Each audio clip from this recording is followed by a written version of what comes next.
जय मसीह की एंड गुड मॉर्निंग। आज सुबह प्रभु का वचन हमारे लिए लूका का सुसमाचार अध्याय 6 आयत 38, the gospel of Luke chapter 6 verse 38 आपके लिए पढ़ना चाहती हूँ। दिया करो तो तुम्हें भी दिया जाएगा। लोग पूरा नाप दबा दबा कर और हिला हिला कर और उभरता हुआ तुम्हारी गोद में डालेंगे, क्योंकि जिस नाप से तुम नापते हो उसी से तुम्हारे लिए भी नापा जाएगा। आज इस आयत का पहला लाइन पर हम मनन करेंगे, जहां पर लिखा है दिया करो तो तुम्हें भी दिया जाएगा। कल भी हम लोग देने के बारे में सीखे थे। हमने वो घटना को सीखा जहां पर एक कंगाल विधवा मंदिर में आकर मंदिर के भंडार में 2 दमड़ी को डालती है। उस घटना पे कल हम लोगों ने मनन किया। आज भी उसके कंटिन्यूएशन में हम सीखने जा रहे हैं। बहुत से वक्त इस प्रकार का एक प्रार्थना रिक्वेस्ट सामने आता है कि हमारे लिए प्रार्थना करना, हम फाइनेंस के एरिया में स्ट्रगल कर रहे हैं। फाइनेंस का एरिया, आर्थिक क्षेत्र में बहुत सारे लोग एक बंधन में पड़े हुए हैं, संघर्ष कर रहे हैं। वो लोग एक उन्नति को नहीं देख पा रहे हैं। वो लोग कहते हैं हम प्रार्थना करते हैं लेकिन हम आशीषित नहीं हो रहे हैं। फाइनेंस में एक ब्लेसिंग को हम देख नहीं पा रहे हैं। मेरे प्रियो, आज उस बंधन से निकलने के लिए एक सीक्रेट आपके सामने रखना चाहती हूँ। वो है जो आयत आज मैंने आपके सामने पढ़ा, जहां पर यीशु मसीह स्वयं कहता है दिया करो तो तुम्हें भी दिया जाएगा।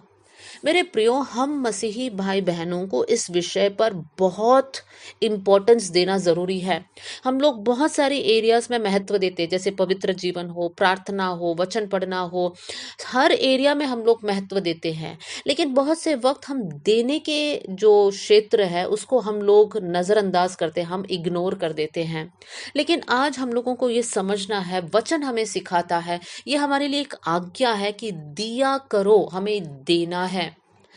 मेरे प्रियो, हम सब लोग मेहनत करते हैं। महीना के अंत में हमारे हाथ में एक तनख्वाह आता है। जैसे ही तनख्वाह आता है, हमें उसमें से एक भाग प्रभु के लिए अलग करना है। कितना अलग करना है वो आपके ऊपर है, लेकिन कम से कम एक 10वां भाग को आप निकाल दीजिए, प्रभु के लिए अलग कीजिए। 10वां भाग का मतलब है, अगर आपके पास 100 रुपया आता है, आप 10 रुपया प्रभु के लिए अलग करेंगे। आपके पास 10,000 आता है तो आप 1,000 रुपया प्रभु के लिए अलग करेंगे। इस प्रकार का एक अनुशासन में आपको आगे बढ़ना है। अगर आप प्रभु के लिए ऑलरेडी कर रहे हैं तो प्रभु का धन्यवाद हो। आप प्रार्थना कीजिए, प्रभु हम और देने वाले बन जाए। लेकिन जो भाई बहन इस प्रकार नहीं करते हैं, उनको आज से लेकर एक डिसीजन बनाना है कि प्रभु आप जितना आशीष हमारे परिवार में दोगे, उसमें से इतना हिस्सा हम आपके लिए अलग करेंगे। बहुत से वक्त हम लोग पूरा खर्चा करने के बाद बोलते हैं अभी तो प्रभु के लिए अलग करने के लिए हमारे पास कुछ रहा ही नहीं। और इसलिए हमें क्या करना है, जैसे ही हमारा मंथ का सैलरी हमारे पास आता है, सबसे पहले प्रभु के लिए अलग करो। सबसे पहले वो अलग किया हुआ परमेश्वर के लिए आप दे दो। उसका मतलब है आप प्रभु को आदर कर रहे हैं, आपके धन के द्वारा प्रभु को आदर कर रहे हैं। और जो प्रभु का आदर करते हैं, परमेश्वर निश्चय उनका भी आदर करेगा। और परमेश्वर का वायदा है कि दिया करो तो तुम्हें भी दिया जाएगा। मेरे प्रियो, जब हम प्रभु को देते हैं, परमेश्वर का वचन सच्चा है, प्रभु सच्चा है, और परमेश्वर कहता है कि तुम्हें भी दिया जाएगा। तो आज से लेकर हम लोग इस निर्णय पर आए कि प्रभु हम आपके लिए देने वाले बन जाएं। इसमें हम लापरवाही ना करें, लेकिन प्रभु अनुशासित रीति से हम लोग देने वाले बन जाएं। मेरे जीवन से एक पर्सनल घटना को मैं आपके सामने रखना चाहती हूँ। कुछ साल पहले, लगभग 5-6 साल पहले, एक बहन मेरे पास आती है और कहती है कि इस महीने मेरा हस्बैंड बहुत बीमार था, वो नौकरी बहुत कम दिन गए, तो हमारे पास जो तनख्वाह आया वो बहुत कम है, तो हम कैसे उसमें से दशवांश निकाल सकते हैं। उन्होंने कहा कि इस महीने में मेरे पास सिर्फ 750 रुपया मेरे हाथ में है, 750 रुपीज, तो कैसे दशवांश दूं, इतना कम संख्या में कैसे प्रभु को दे सकती हूँ।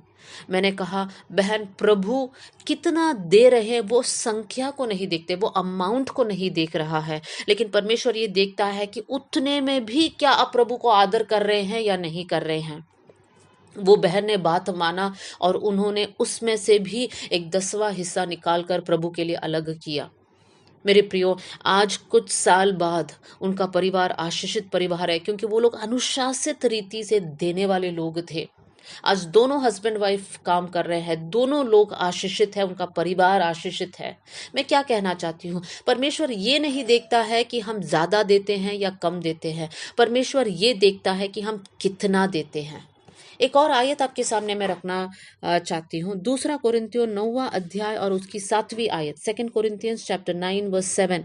यहाँ पर पौलुस इस प्रकार बताता है, हर एक जन जैसा मन में ठाने वैसे ही दान करे, ना कुड़ के और ना दबाव से, क्योंकि परमेश्वर हर्ष से देने वालों से प्रेम रखता है।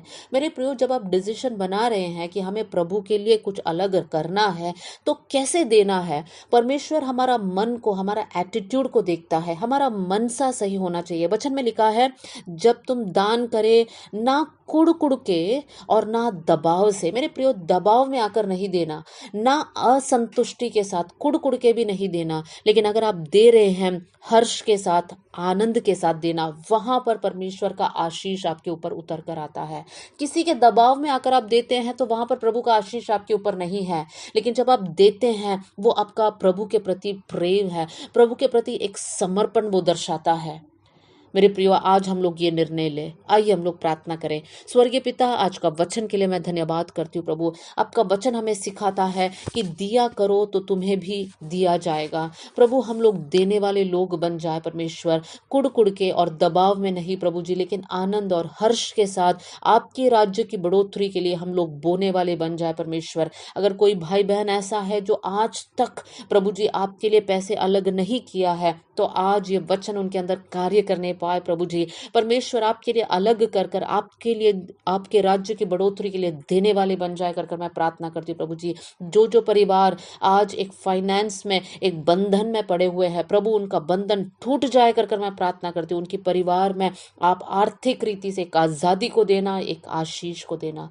प्रभु, आपने हमारी प्रार्थना सुना, इसलिए धन्यवाद। आदर और महिमा आपको देते हुए यीशु के नाम से हम मांगते हैं, आमेन। God bless you all. जय मसीह की।